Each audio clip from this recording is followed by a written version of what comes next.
네, 우리의 영원한 구원의 빛이 되신 예수님을 찬양합니다. 예, 우리 이다 형제가 다음 달에 군대를 가는데 군대에서도 우리 빛 대신 예수님을 품고 승리할 수 있기를 기도합니다. 오늘 말씀의 제목은 제자들을 둘씩 보내신 예수님입니다. 6절 8절 다 함께 읽어보겠습니다. 시작. 열두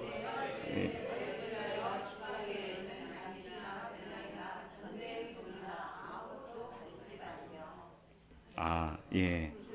7절 8절인데 이게 좀 제가 다시 한번 7절 8절 읽겠습니다. 예, 시작.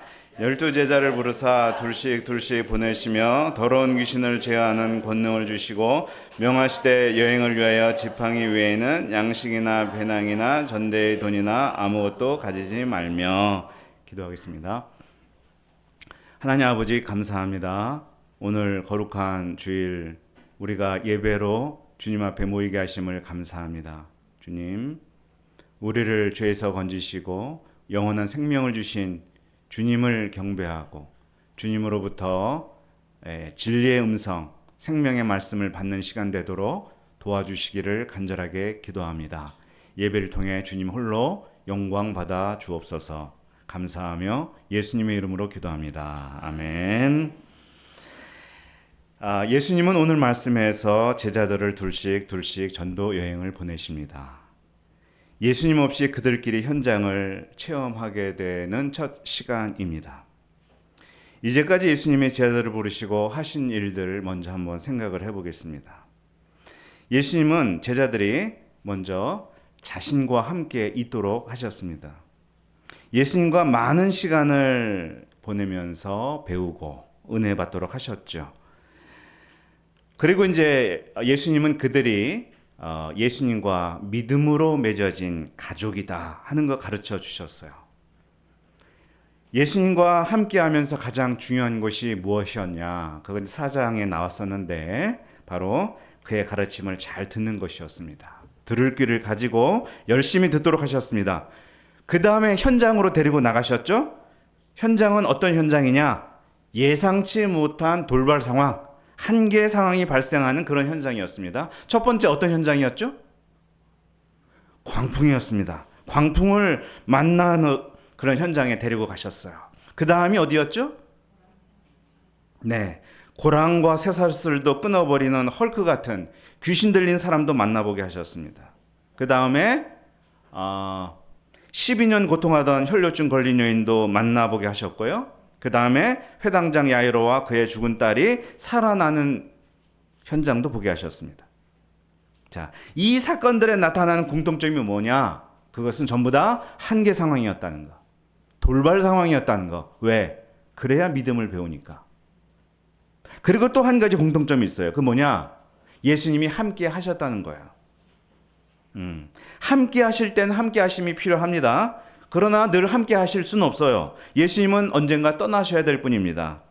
이 땅에서 복음 사역을 제자들이 계승해서 이제 자립적으로 감당해 나가야 됩니다. 그래서 예수님은 본인이 빠지시고 현장으로 제자들만 보내시는 것을 오늘 하시는 거예요. 자, 그들만 현장으로 가게 되면 어떻게 되는가? 예수님과 함께 할 때와는 전혀 다른 느낌일 거예요. 시행착오도 하겠죠. 그렇지만 예수님 없이 세상과 부대껴 보는 겁니다. 이게 자립신앙을 위해 필요하죠. 자, 그러면 예수님이 계시지 않는 상황에서 그들이 부대끼며 배워야 할 점이 무엇인가? 오늘은 그것을 중심으로 살펴보고자 합니다. 자, 이 6장 본문을 보면요. 12제자가 예수님 없이 나가는 장면이 이제 그 7절부터 이제 시작이 되고요. 6절까지는 예수님이 잠시 고향을 방문한 에피소드입니다. 회당장 야이로의 딸을 살리시고 예수님은 고향으로 가셨습니다. 가버나움에서 고향 나사렛으로 가신 건데요. 거리는 멀지 않아요. 한 30km 정도. 제자들도 따라갔습니다. 안식일이 되어 회당에서 가르치셨습니다. 예수님들 하신 일이죠. 1장에서도 가버나움 회당에서 예수님이 가르치셨죠. 네, 고향 사람들의 반응도 가버나움 사람들의 반응과 비슷합니다. 많은 사람이 듣고 놀랐다고 했습니다. 그런데 그 다음부터 나오는 대화가 조금 다른데요. 여기서는 뭐라고 그러냐면은 이 사람이 받은 지혜와 그 손으로 이루어진 이런 권능이 어찌 됨이냐? 이 사람이 마리아의 아들 목수가 아니냐? 야고보와 요셉과 유다와 시몬의 형제가 아니냐? 그 너희들이 우리와 함께 여기 있지 아니하냐? 이런 말을 합니다. 이게 뭐냐? 예수님의 외적인 조건을 가지고 걸고 넘어지는 거예요. 분명히 지혜도 있고 능력도 있는데 외적 조건이 못 미친다는 거예요. 아니, 그게 무슨 상관이에요? 어? 개천에서 용 나면 안 돼요? 아니, 마리아의 아들이면 어떻고 목수면 어떻습니까? 밑으로 딸린 형제들 많으면 어떻고 그들이 지극히 평범한 사람들이면 또 어때요? 그것이 뭐 지혜와 권능을 감소시키기라도 한단 말입니까? 그런데도 그들은 예수님을 배척합니다. 같은 동네 사람이 잘 되면 좋아할 것 같죠? 어느 정도까지는 좋아합니다. 그런데 지나치게 잘 되면 시기하고 평가절하하는 것이 사람의 마음입니다. 예수님은 당시에 유행하던 한 속담, 격언을 가지고 이 일을 해석하셨어요. 해석이 중요합니다. 선지자가 자기 고향과 자기 친척과 자기 집 외에는 존경을 받지 못함이 없느니라. 선지자는 자기 고향과 가족에게 배척받는 게 당연한 거야.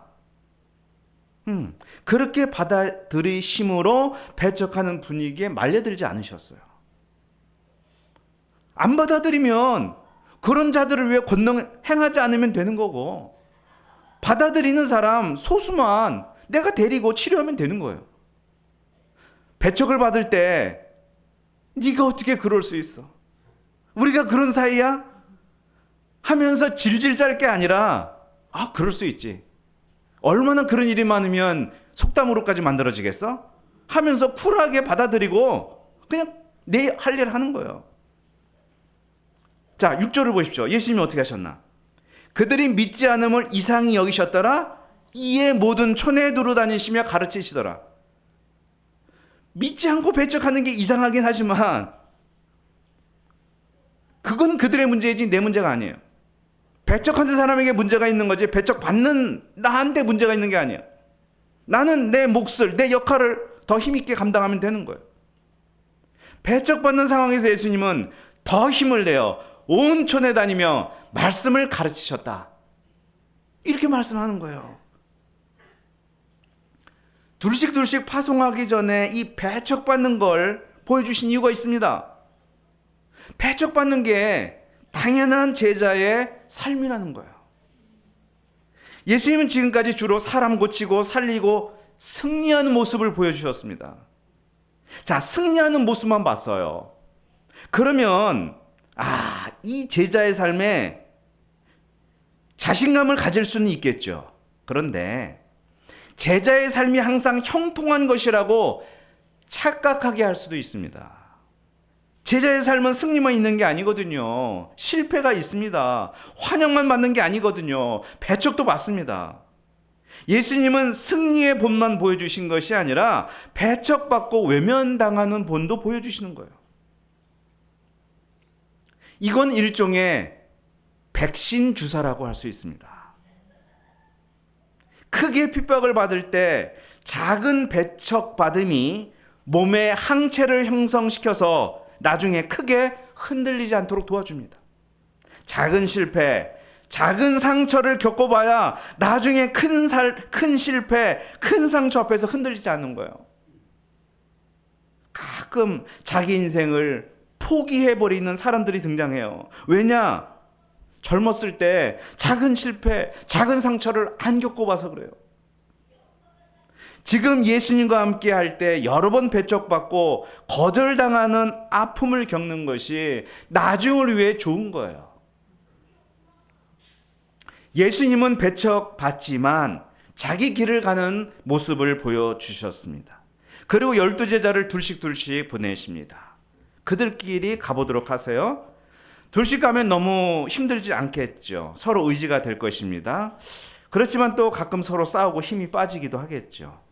둘이 동역하면 좋은 점도 있구나 하는 것도 깨달을 것이고 이 어려운 점도 있네 하는 것도 깨달으면서 성장을 할 것입니다.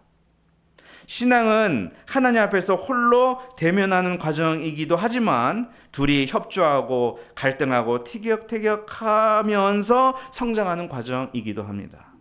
둘은 영적으로도 중요한 숫자예요.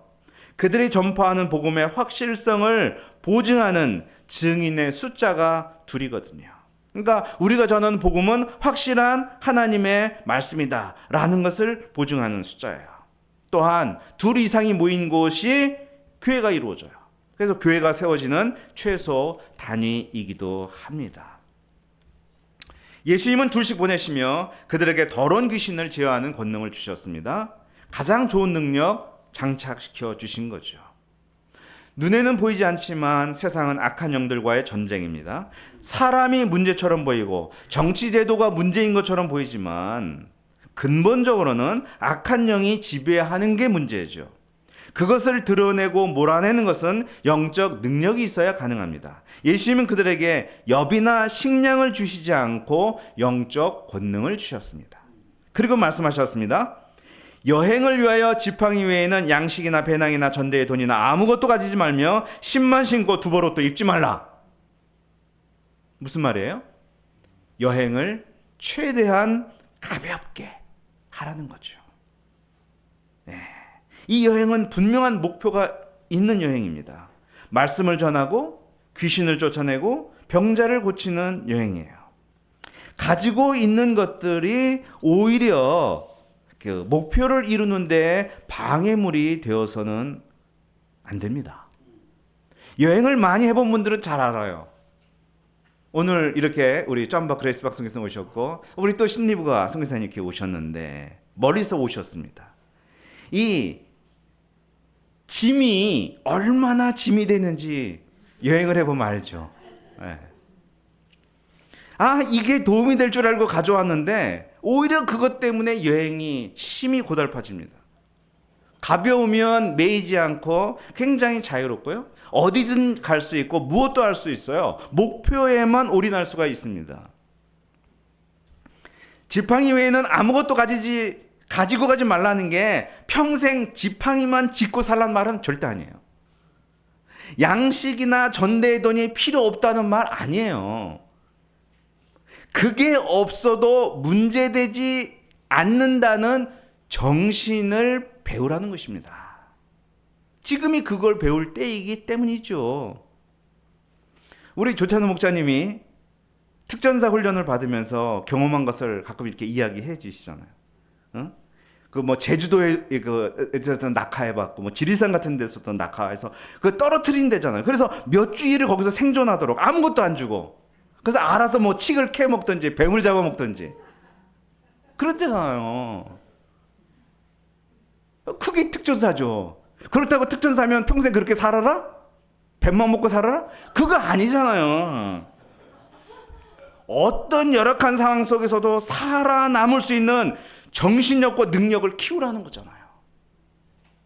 똑같은 거예요. 이처럼 제자의 삶은 어떤 돌발 상황, 위기 상황, 한계 상황이 닥치더라도 아무것도 없어도 믿음만 있으면 매이지 않고 가볍고 자유로운 삶을 살 수 있다는 걸 가르쳐 주시는 거예요.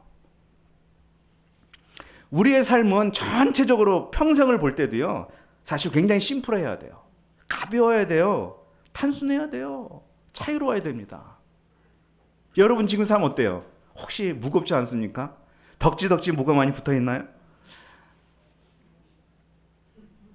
정신질환 중에 저장강박증이라고 있어요. 알죠? 뭐든지 버리지 못하고 쌓아두는 거예요. 옷이나 가구를 버리지 못하는 것은 둘째이고요. 쓰레기도 버리지 못해요. 쓰레기도 못 버려요. 컴퓨터에서 쓸데없는 파일을 삭제하는 것도 잘하지 못해요. 불필요한 인간관계도 정리하지 못해요. 지금이 우리가 먹지 못해서 문제가 아니잖아요. 너무 먹을 게 많아서 문제인 거잖아요. 뭐가 없어서 문제가 아니라 너무나 많은 소유와 관계로 맺어 있는 게 문제야. 던바의 수, 던바의 법칙이라는 게 있어요. 혹시 들어보신지 모르겠는데 던바의 법칙. 이게 뭐냐면은 사람은요 150명 정도가 관계를 맺고 살아갈 수 있는 최대한의 숫자라는 거예요. 아무리 카톡과 페이스북에 친구가 몇천 명이 되더라도 내가 알고 지내는 사람, 내 머리가 인지하는 사람은 150명이 한계라는 거예요. 그래서 교회도 150명이 넘으면 개척해야 된다는 얘기가 거기서 나온 거예요. 목회자가 감당할 수가 없어요. 나의 뇌와 마음이 감당할 수가 없는 거예요. 그러므로 수많은 관계로 나의 삶을 피곤하게 만들면 안 돼요. 이 사람 저 사람한테 다 인정받고 다 이렇게 그러면 안 돼요. 예수님은 최대한 가볍게 해서 전도여행을 떠나도록 함으로써 우리의 삶이 어때야 하는가를 가르쳐 주시는 거예요. 그리고 어디서든 누구의 집에 들어가든 그 마을을 떠나기까지 거기 체류하라고 하십니다. 잠자리가 불편하고 음식이 입에 안 맞고 주인이 성질이 고약해도 그런 거 따지지 말라는 거예요. 나를 받아주면 그것으로 감사하고 어디서든지 지낼 수 있어야 한다는 거예요. 이게 자유로운 것이고 단순한 것이고 매이지 않는 거예요. 나그네요 순례자처럼 사는 거예요. 구약의 대표적인 예가 있어요. 열왕기서를 보면요 엘리야가 나와요. 하나님은 가뭄의 때에 엘리야가 어디서 살도록 하셨냐? 그릿 시내가라는 곳, 아무것도 없는 곳에서 살게 했어요. 그리고 거기서 까마귀가 물어다 주는 먹이로 생존하도록 하셨어요. 그리고 후에는 또 아무것도 없는 매우 가난한 사르밧 과부 집에 얹혀 살도록 하셨어요. 살려면 뭐가 있는 사람 집에 가야 되잖아요. 아무것도 없는 사람 집에 가서 아무것도 없이 살게 하셨어요. 그런데 엘리야는 3년 동안 자기의 삶을 풍족히 먹이시고 입히시는 분이 하나님이라는 사실을 그 아무것도 없을 때 깨달은 거예요. 그게 깨달아지니까 엘리야가 어떻게 됐냐? 이 정신력과 신앙이 엄청 좋아졌어요. 그래서 나중에 어떻게 돼요? 그 시대 가장 흉악한 폭군인 아합 왕과 이세벨에게 일당백정신으로 도전할 수 있는 그런 선지자가 된 거예요. 이게 심플한 것의 위력입니다. 자, 또 어떤 말씀을 하시는가? 어느 곳에서든지 너희를 영접하지 아니하고 너희 말을 듣지도 아니하거든 거기서 나갈 때 발 아래 먼지를 떨어버려 그들에게 증거를 삼으라. 자, 받아주지 않으면 마음 상할 필요가 없어요. 좀 전에 예수님도 배척받을 때 마음 상해하지 않으셨잖아요. 받아달라고 매달릴 필요 없어요. 내가 손해 아니에요. 영접하지 않으면 복음 영접하지 않는 거니 그들이 손해죠. 말을 듣지 않으면 들을 귀가 없는 그들 문제입니다. 그들이 영접하지 않아도 영접해 줄 곳 많습니다. 많은 거예요. 오히려 담대하게 먼지를 떨어버려 증거를 삼으라고 하십니다. 나는 나의 일을 한 것이고 마지막 날 심판의 때의 그 책임은 그들에게 있다는 것을 증표로 나타내면 되는 거예요. 자, 이런 행위가 제자들의 마음을 얼마나 가볍게 해주는가 그거 알 수 있어요. 사람들의 반응으로부터 자유로움을 갖는 거예요. 히브리서 12장 우리가 잘 아는 말씀이 있습니다. 이러므로 우리에게 구름같이 둘러싼 허다한 증인들이 있으니 모든 무거운 것과 얽매이기 쉬운 죄를 벗어버리고 인내로서 우리 앞에 당한 경주를 하며 우리가 평생 믿음의 경주를 잘하려면 무거운 것과 얽매이기 쉬운 것들을 벗어버려야 됩니다. 그런 것들에는 그런 게 있는 거예요. 사람들로부터 인정받고자 하는 것. 뒤집어 말하면 버림받고 배척받을 때 쉽게 상처받는 그런 마음도 다 벗어버려야 되는 거예요. 제자들이 그 말씀을 명심하고 나가서 회개하라 전파했습니다. 복음을 전했습니다. 그리고 많은 귀신을 쫓아내며 많은 병자에게 기름을 발라 고쳤습니다. 여기서 많은, many라는 말이 반복되는 것을 볼 때 제자들을 통해 한두 번 기적이 일어난 게 아니라 예수님과 함께할 때처럼 동일하게 역사가 매우 크게 일어났음을 알 수가 있습니다. 자, 이렇게 하고 14절부터 26절까지 분위기가 싹 바뀌어요. 제자들의 전도 사역으로 예수님의 명성이 퍼지자 헤롯 왕이 세례 요한이 살아났다고 막 겁을 먹고 트라우마에 시달리는 장면이 나옵니다. 자, 근데 그리고 세례 요한이 어떻게 죽게 되었는지 길고 자세하게 기록을 해요. 사실 시간 순서로 본다면 세례 요한의 순교 장면은 여기서 기록될 것이 아니라 1장에서 기록되어야 하거든요. 예수님 등장할 때. 그런데 마가가 이곳에 자세하게 기록하고 있는 이유가 있습니다. 그게 뭐냐? 제자의 삶이 배척과 고난의 연속이라는 것, 세례 요한처럼 이러한 고난을 받는다는 걸 알려주기 위해서요. 세례 요한은 의로운 사람이었습니다. 그러나 불의한 헤롯과 그를 충동질한 헤로디아와 그 딸로 인해 억울한 죽음을 당했어요. 그렇지만 그 죽음은 헛되지 않습니다. 지금 일어나고 있는 그 제자들을 통한 하나님 나라 역사의 출발점이고 또 이 자양분이 되고 있어요. 자, 무엇보다 이것을 기록한 가장 큰 이유는 뭐냐면은 이 죽음은 앞으로 예수님이 겪으실 죽음과 판박이기 때문입니다. 예수님도 불의한 빌라도에게 고난을 받을 것이고 바리새인들의 협박에 십자가에 넘겨지게 될 것입니다. 메시아의 길을 예비한 선구자 세례 요한의 삶과 메시아 예수님의 삶이 닮았습니다. 그렇다면 그 메시아를 따르는 제자들도 비슷한 길을 가게 되겠죠. 마가는 수십 년 후에 이 마가복음을 기록했지만 그 세례 요한의 죽음이 바로 배척받는 길이었다는 것, 그것이 예수님의 길이라는 것, 그리고 그것이 제자들이 걸어가야 할 길이라는 그 사실을 여기서 복선으로 깔고 있는 거예요. 그래서 길게 할애해서 기록한 것입니다. 제자의 삶은 예수님을 따라가는 삶입니다. 그는 무리로부터 환영받는 모습도 보이셨고 고향 사람들로부터 배척받는 모습도 보이셨습니다. 세상에는요, 나를 받아주는 사람도 있고 내가 아무리 그를 위해 좋은 일을 해도 받아주지 않는 사람이 있어요.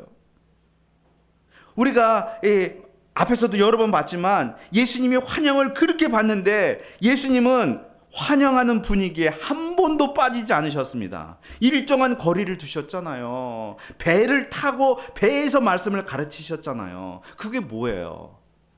예수님은 이 환영받는 분위기에도 함몰되지 않으시고 나의 길을 가셨어요.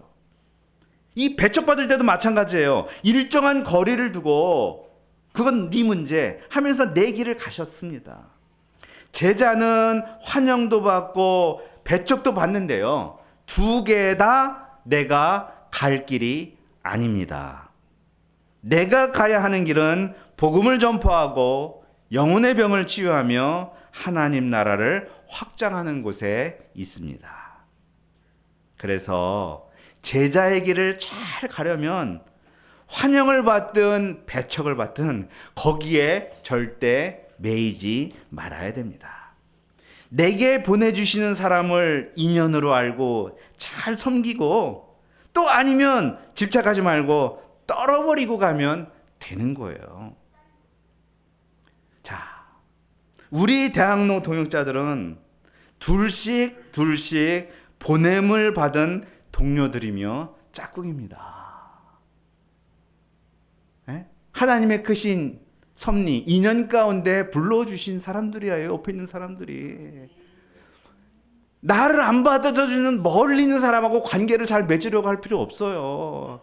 지금 옆에서 나를 잘 받아주는 사람과 관계를 잘 맺는 게 중요한 거예요. 그러면 그 힘이 결국 확장돼서 하나님 나라가 더 커지는 겁니다. 우리가 배척받고 고난을 겪을 때 여러분 옆에 있는 그 짝의 위력이 더 크게 나타날 것입니다. 서로가 서로에 대해서 환영의 때에 또 빠지지 않도록 도와주고 배척의 때에도 빠지지 않도록 도와주고 우리에게 주신 제자의 길을 함께 잘 가도록 도와주는 그러한 우리, 그러한 짝들이 되시기를 주님의 이름으로 축원합니다. 기도하겠습니다. 하나님 아버지 감사합니다. 오늘 말씀을 통해서 참 둘씩 보내셨는데 그 짝이 참 중요하고 나를 환영의 분위기에도 빠지지 않게 하고 배척의 분위기에도 빠지지 않도록 도와주고 나의 길을 잘 가도록 도와주는 그러한 짝인 것을 알려주셔서 감사합니다. 또한 우리가 그러한 짝이 되어야 하는 것을 가르쳐 주심을 감사합니다. 주님, 우리가 예수님을 나의 짝꿍으로 삼게 도와주시고 우리도 우리 동역자들의 짝꿍이 되어서 살아가도록 도와주십시오. 이 관계가 견고해질 때 우리 교회가 성장하고 또 하나님 나라가 확장될 것을 믿습니다. 주님께서 우리에게 이 믿음을 주시고 예수님이 가신 그 길을 따라갈 수 있도록 도와주십시오. 감사하며 예수님의 이름으로 기도합니다. 아멘.